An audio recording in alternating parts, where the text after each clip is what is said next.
Hi to everyone. అందరికైతే ఉగాది పండుగ శుభాకాంక్షలు. ఇంకా మన తెలుగు వాళ్ళం ఎక్కడున్నా కూడా ఏదో ఒక విధంగా అయితే అన్నీ దొరకపట్టేసుకొని ఇంకా పండగ అయితే హ్యాపీగా సెలబ్రేట్ చేసుకోవడానికి చూస్తాము. ఇంకా మేమైతే ఢిల్లీలో ఉంటాం కదా, ఇంకా మేమైతే ఇవన్నీ ఆకులు పువ్వులు అన్నీ తీసేసుకొచ్చుకున్నాము. ప్రతి ఒక్కటైతే మా క్వార్టర్స్ లోపలనైతే దొరుకుతవి.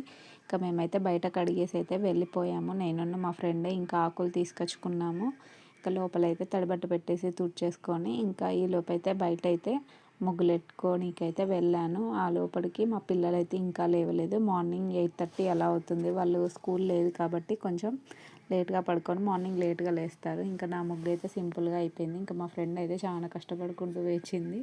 ఇంకా నేనైతే ఈలోపు స్నానం చేసేసాను. మార్నింగ్ నేను లేవగానే ఫస్ట్ అయితే చింతపండు, శనగపప్పు, బియ్యం అయితే నానబెట్టేసుకున్నాను. ఎందుకంటే నానడం వల్ల కొంచెం ఫాస్ట్గా 5 మినిట్స్ 10 మినిట్స్లో ఉడికిపోతాయి. కుక్కర్ కూడా అవసరం ఉండదు కాబట్టి మనకి. ఇంకా అవి స్టవ్ మీద పెట్టేసి అయితే ఈలోపు దేవుడి గదిని అయితే శుభ్రం చేసేసుకున్నాను. శుభ్రం చేసుకొని ఇంకా ఆలోపు పచ్చడి ఇంకా చింతపండు పులిహోర ఇవన్నీ అయితే ప్రిపేర్ చేసేసాను. చింతపండు పులిహోర అయిపోయింది. ఇంకా తాలింపు పెట్టేసుకొని కలుపుకోవడమే.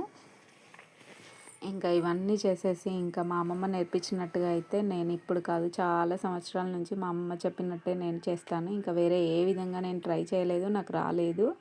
మా అమ్మమ్మ వల్లనే ఇంత టేస్టీ భక్షాలు అయితే నాకు చేయడం అయితే వచ్చింది. థ్యాంక్ యూ సో మచ్ అమ్మమ్మ. ఎప్పుడు వెళ్ళినా నేనైతే చేపించుకొని మరీ తింటాను. నాకు చేయడం వచ్చినా కూడా మా అమ్మమ్మ చేతనైతే తింటాను. ఇంకా చాలా బాగా ప్రేమగా చేస్తుంది. మేము అడిగామని చెప్పేసి. మా అమ్మ కూడా చేయదు అలాగా. ఇంకా ఈలోపు అయితే అన్నీ కంప్లీట్ అవ్వడంతో ఇంకా పూజ అయితే కంప్లీట్ చేసుకుంటున్నాను. నైవేద్యం పెట్టేసి కొబ్బరికాయలు కొట్టేసి ఇంకా మా పిల్లలు కూడా దేవుడికి దండం పెట్టుకున్నారు. ఇంకా మా పనులన్నీ అయిపోయేసరికి మా హస్బెండ్ అయితే 2:30కి అలా వచ్చేసారు. ఇంకా తను వచ్చాక అన్ని పులిహోర, పరమాన్నం, వైట్ రైస్, ఇంకా భక్షాలు, పచ్చడి ఇంక ఇవన్నీ అయితే ఒక దగ్గర పెట్టేసుకొని అందరం కలిసి అయితే తిన్నాము. ఇంకా తను వచ్చాక మనం వదులుతామా, ఎప్పుడో ఒకసారి కదా రెడీ అయ్యేది. ఇంకా 2 ఫొటోస్ అయితే దిగేసాము. దిగి ఈ విధంగా అయితే పూజ అయితే కంప్లీట్ అయింది. Thanks for watching. Please do